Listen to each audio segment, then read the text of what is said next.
اس video میں ہم پڑھیں گے کنڈیشنل سینٹنسز کے متعلق، تو مل کر پڑھنا شروع کرتے ہیں۔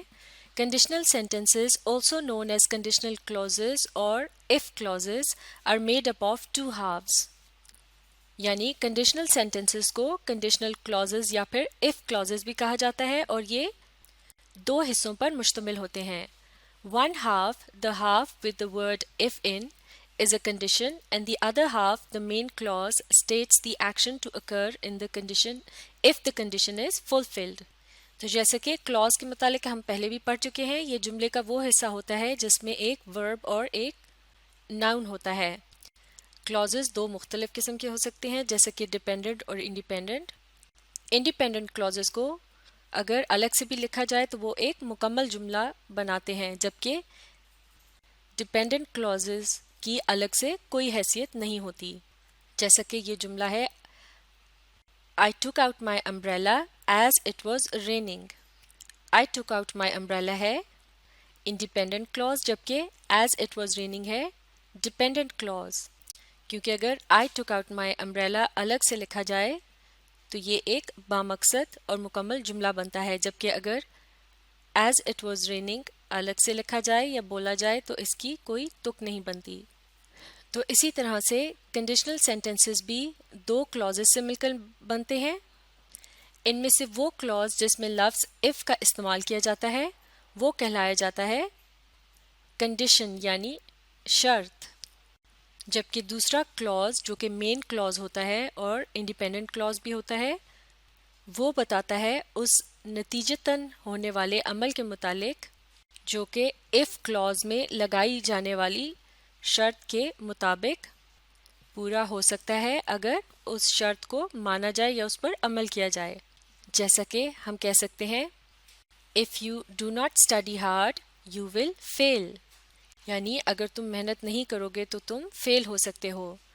تو if you do not study hard یہ ہے if clause، جبکہ دوسرا clause جو کہ مین clause ہے وہ ہے you will fail۔ اب پڑھتے ہیں کنڈیشنل سینٹنسز کی مختلف اقسام۔ یہ تین قسم کی ہوتی ہیں۔ پہلی قسم ہے conditional sentences type 1۔ Type 1 sentences are used when it is likely that the condition will be fulfilled۔ تو ٹائپ 1 کنڈیشنل سینٹنسز وہ قسم ہوتی ہے جس میں if clause کے اندر جو شرط لگائی جاتی ہے اس کے پورا ہونے کی پوری امید ہو۔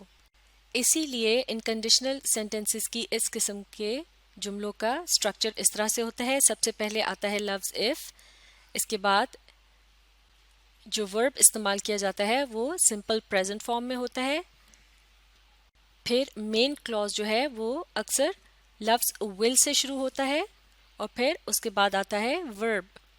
جیسے کہ اس ایگزامپل میں ہم دیکھ سکتے ہیں if you swallow some of the cleaning fluid it will kill you، یعنی اگر تم صفائی کرنے والے محلول کو پی لوگے تو وہ تمہاری موت کا سبب بن سکتا ہے۔ تو یہاں اس جملے میں دیکھ سکتے ہیں کہ یہ شروع ہو رہا ہے if سے، اور swallow کا ورب جو ہے یہ سمپل پریزنٹ فارم میں ہے، جبکہ جملے کے دوسرے حصے میں لفظ will کا استعمال کیا گیا ہے جسے ورب سے پہلے استعمال کیا گیا ہے will kill۔ اس کے علاوہ جو خاص بات ہے اس جملے میں وہ یہ ہے کہ اس میں جس بات کا اظہار کیا جا رہا ہے یا شرط لگائی جا رہی ہے پہلے حصے میں وہ عین ممکن ہے کہ ایسا ہی ہو سکتا ہے، کیونکہ اگر کسی زہریلی چیز کو پیا جائے تو اس سے موت واقع ہو سکتی ہے۔ تو اس قسم کے جو کنڈیشنل سینٹنسز ہیں یہ کہلائے جاتے ہیں ٹائپ 1، یعنی جس میں لگائی جانے والی شرط کا پورا ہونا عین ممکن ہو۔ تو ٹائپ 1 سینٹنسز کو اس فلو چارٹ کی مدد سے بھی سمجھ سکتے ہیں۔ پہلا حصہ جو ہے یہ ہے کنڈیشن، اور اس طرف دوسرا حصہ ہے مین clause۔ تو پہلے حصے میں کسی ایسی شرط کا اظہار کیا جاتا ہے جو کہ ایک لائکلی ایونٹ ہو، یعنی جس کا پورا ہونا عین ممکن ہو، اور دوسرے جملے کے دوسرے حصے میں یعنی مین clause میں اس عمل کا ذکر ہوتا ہے جو کہ اس شرط کے نتیجے میں ہو سکتا ہے کہ اگر ایسا کیا جائے تو ایسا ہو جائے گا۔ اور یہاں اوپر اس کا سٹرکچر بھی ہے if پلس سمپل پریزنٹ، یہ پہلے حصے میں یا کنڈیشن clause کے اندر، جبکہ مین clause میں ہے will پلس verb۔ اب پڑھتے ہیں conditional sentence type 2۔ Type 2 sentences are used when it is unlikely that the condition will be fulfilled۔ تو ٹائپ 2 کے کنڈیشنل سینٹنسز وہ ہوتے ہیں کہ جن میں جو شرط if clause میں لگائی جاتی ہے اس کا پورا ہونا شاید ممکن نہ ہو. اس کا اسٹرکچر اس طرح سے ہوتا ہے if پلس سمپل پاسٹ، جیسے کہ پہلے تھا سمپل پریزنٹ لیکن ٹائپ 2 میں ہوتا ہے سمپل پاسٹ، اور پھر یہ ہوتا ہے if clause کے اندر، جبکہ مین clause میں آتا ہے لفظ would پلس verb، یعنی verb سے پہلے لفظ would کا استعمال کیا جاتا ہے. جیسا کہ اس ایگزامپل میں بتایا گیا ہے if you swallowed some of the cleaning fluid it would kill you، یعنی اگر تم نے صفائی والے محلول کو پی لیا ہوتا تو تم مر سکتے تھے. یعنی ایسا ہوا تو نہیں لیکن اگر ایسا کیا جاتا تو ایسا ہو سکتا تھا. تو ایسا نہیں کیا گیا، اس لیے if clause میں جس شرط کا ذکر ہے اس کا پورا ہونا یہاں ممکن نظر نہیں آ رہا، اس لیے یہ ہے ٹائپ 2. اور جیسے کہ اس کا اسٹرکچر بھی بالکل این اسی کے مطابق ہے جو کہ یہاں بتایا گیا تھا کہ سب سے پہلے if اور پھر اس کے بعد جو ورب ہے swallowed یہ ہے سمپل پاسٹ فارم میں، جبکہ اس کے مین کلاز کے اندر یعنی جملے کے دوسرے حصے میں لفظ would کا استعمال کیا گیا ہے جو کہ ورب کے ساتھ آ رہا ہے، یعنی ورب سے پہلے. اسے بھی ہم اس فلو چارٹ کی مدد سے سمجھ سکتے ہیں. ایک طرف کنڈیشن جبکہ دوسری طرف مین کلاز ہے. کنڈیشن کلاز کے اندر if کا استعمال ہوتا ہے اور سمپل پاسٹ ٹینس، جبکہ مین کلاز میں would کا لفظ اور ورب کے ساتھ استعمال کیا جاتا ہے اسے. اور if کلاز میں جس شرط یا خیال کا اظہار ہوتا ہے اس کا پورا ہونا ممکن نظر نہیں آتا، یعنی اگر ایسا ہوتا اور پھر دوسرے حصے میں اس عمل کا نتیجہ بتایا جاتا ہے تو ایسا ہو سکتا تھا. اب پڑھتے ہیں کنڈیشنل سینٹنس کی type 3. Type 3 sentences are used when it is impossible for condition to be fulfilled because the possibility has already passed. تو کنڈیشنل سینٹنس کی ٹائپ 3 وہ قسم ہوتی ہے جس میں if clause کے اندر جس شرط کا اظہار کیا جاتا ہے اس کا پورا ہونا بالکل ہی ممکن نہیں ہوتا کیونکہ اس کے پورے ہونے کا وقت گزر چکا ہوتا ہے. اس کا اسٹرکچر اس طرح سے ہوتا ہے، سب سے پہلے لفظ if، اس کے بعد جو ورب استعمال کیا جاتا ہے if clause کے اندر وہ ہوتا ہے past perfect کے فارم میں، جبکہ مین ورب کے اندر لفظ would have کا استعمال کیا جاتا ہے اور پھر اس کے بعد استعمال ہوتا ہے past participle کا. اس ایگزامپل سے سمجھتے ہیں if you had swallowed some of the cleaning fluid it would have killed you، یعنی اگر تم نے صفائی کرنے والا کچھ محلول پی لیا ہوتا، معاف کیجیے گا، اگر تم صفائی کرنے والا کچھ محلول پی چکے ہوتے تو تم مر بھی سکتے تھے. تو یہاں ماضی میں بات کی جا رہی ہے، اس کا مطلب ہے ایسا نہیں کیا گیا تھا اور ایسا کرنا اب ممکن بھی نہیں ہے کیونکہ وقت گزر چکا ہے اور یہ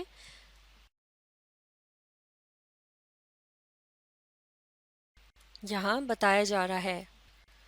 تو کنڈیشنل سینٹنس ٹائپ 3 کو بھی اس فلو چارٹ کی مدد سے سمجھا جا سکتا ہے. ایک طرف ہے کنڈیشنل کلاز، دوسری طرف ہے مین کلاز. کنڈیشنل کلاز میں آتا ہے if پلس پاسٹ پرفیکٹ، جبکہ مین کلاز میں would have کا استعمال کیا جاتا ہے اور پاسٹ پارٹیسپل کا. تو if کلاز میں ایک ایسے عمل کی طرف اشارہ کیا جاتا ہے یا شرطیہ طور پر اس کا بیان کیا جاتا ہے جو کہ گزشتہ زمانے میں نہیں کیا گیا، اور پھر نتیجتاً اگر اسے کیا جاتا اس زمانے میں تو اس کا نتیجہ بتایا جاتا ہے مین کلاز کے اندر، یعنی کہ تو ایسا ہو چکا ہوتا، لیکن اس سے یہ بھی ظاہر ہوتا ہے کہ ایسا نہیں ہوا، اس لیے if کلاز میں پائی جانے والی شرط کا پورا ہونا بالکل ہی ممکن نہیں ہے. اب دیکھتے ہیں کہ کنڈیشنل سینٹنسز کو کس طرح سے پنکچویٹ کیا جاتا ہے. When the condition is at the start of the sentence, like in all the examples above, it is usual to separate it from the main clause with a comma. یعنی کہ جیسے کہ ان ایگزامپلز میں ہم نے دیکھا تھا کہ جب if clause شروع میں آتا ہے اور main clause اس کے بعد آتا ہے تو if clause کے بعد comma کا استعمال کیا جاتا ہے. However, if the condition is at the back of the sentence, it is less common to use a comma. لیکن اگر کنڈیشن کلاز یا پھر if کلاز جملے کے آخری حصے میں آ رہا ہو تو پھر کوما کے استعمال کی اس جملے میں ضرورت نہیں ہوتی. لیکن اگر آپ چاہیں تو آپ کوما کا استعمال کر سکتے ہیں پڑھنے والوں کی آسانی کے لیے. جیسے کہ اس ایگزامپل میں ہم دیکھ سکتے ہیں یہاں مین کلاز پہلے آ رہا ہے جبکہ کنڈیشن یا if کلاز بعد میں آ رہا ہے، اس لیے یہاں کوما کا استعمال نہیں کیا گیا. It will kill you if you swallow some of the cleaning fluid. یعنی تم مر سکتے ہو اگر تم کچھ صفائی کرنے والا محلول پی لو۔ تو چلیے اب ایک مشق کرتے ہیں۔ کنڈیشنلز پر مبنی ان جملوں کو ہم نے دیے گئے ان وربس کی مدد سے مکمل کرنا ہے۔ ہمارے پاس چوائسیز ہیں ہیلپ، سیل، پلے، گو، انوائٹ۔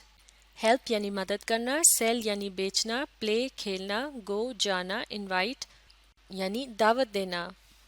شروع کرتے ہیں۔ Number 1، if I see Aslam I'll blank him to dinner tomorrow, یعنی اگر مجھے اسلم دکھائی دیا تو میں اسے کل کے کھانے پر مدعو کروں گا۔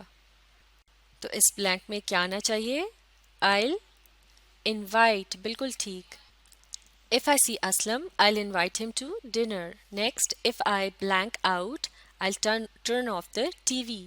یعنی اگر میں باہر گیا تو میں ٹی وی کو بند کر دوں گا۔ تو خالی جگہ پر کیا آئے گا؟ Go، بالکل ٹھیک۔ If I go out, I'll turn off the TV. Next, if you blank tricks on people, they will not trust you again. یعنی اگر تم لوگوں کے ساتھ مکر کرو گے یعنی چالیں چلو گے تو وہ تمہارا اعتبار نہیں کریں گے، معاف کیجیے گا، وہ دوبارہ تمہارا اعتبار نہیں کریں گے۔ تو خالی جگہ پر آئے گا if you، بالکل صحیح، play. If you play tricks on people, they will not trust you again. Next, if the farmer blank all his kiwi fruit in the market, he will be very pleased. یعنی اگر کسان نے اپنا تمام kiwi fruit منڈی میں بیچ دیا تو وہ بہت خوش ہو جائے گا۔ تو یہاں کیا آئے گا؟ if the farmer، بالکل ٹھیک، یہاں آئے گا if the farmer sell. If the farmer sell all his kiwi fruit in the market, he will be very pleased. Next, I'll blank you with your homework if I can. یعنی میں تمہاری home work میں مدد کروں گا اگر میں کر سکا۔ تو بلینک میں آئے گا help، بالکل ٹھیک، I'll help you with your homework if I can. I'll short form ہے I will کی۔ تو آپ دیکھ سکتے ہیں ان تمام جملوں میں auxiliary verb will کا استعمال کیا گیا ہے جسے مین کلاز میں استعمال کیا گیا ہے، جبکہ ہر کنڈیشن کلاز یا پھر if کلاز کے اندر جو verb استعمال کیا گیا ہے وہ ہے present simple فارم میں، جیسے کہ see، go، play، sell اور help۔ تو کیا آپ بتا سکتے ہیں کہ یہ تمام جملے کنڈیشنل سینٹنسز کون سی ٹائپ ہے؟ بالکل ٹھیک، یہ ہیں ٹائپ 1 سینٹنسز، یعنی ان جملوں میں جو کنڈیشن یا شرط بتائی جا رہی ہے اس کا پورا ہونا اینڈ ممکن ہے۔ تو یہ تھیں کنڈیشنل سینٹنسز کی مختلف اقسام اور ان سے متعلق ایک مشق۔ اب آپ اس ویڈیو کو ری پلے کیجئے اور اس کے ساتھ ساتھ پڑھنے اور سمجھنے کی کوشش جاری رکھیے۔